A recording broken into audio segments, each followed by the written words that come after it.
अस्सलामुअलैकुम नाज़रीन, और मैं हूं आपकी मेज़बान सुंबल ज़िया। नजर डालते हैं आज की अहम तरीन खबरों पर। गुलशन इकबाल ब्लॉक 13D3, 13E और 13D2 के मकीनों और रहायशियों की जानिब से main university road Hasan square पर पानी की बंदिश के सिलसिले में वाटर एंड सीवरेज कॉरपोरेशन के खिलाफ एहतजाज जारी। आइए जानते हैं नदीम सदीकी।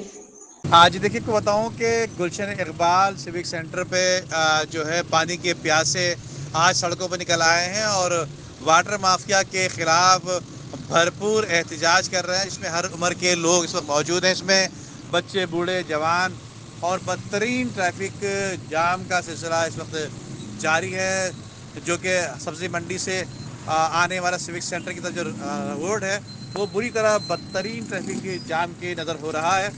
जिसमें जो है बताया जाता है गुलशन Iqbal block 13D3, 13E, 13D2 के मकीनों ने और रहायशों ने जो है वो मेन शाहराह को ब्लॉक कर दिया है, जिसकी वजह से ट्रैफिक की सूरत हाल बदतरीन ख़तरनाक नज़र आ रही है। जबकि इस हवाले से का कहना यह भी है कि जो मुजाहिरीन का कि हमारी कई मरतबा दीगर अफसरान से, दीगर लोगों से हमारी बात हुई, लेकिन सिवाय लॉलीपॉप के हमें अब तक कोई पानी नहीं दिया गया सिवाय लॉलीपॉप के।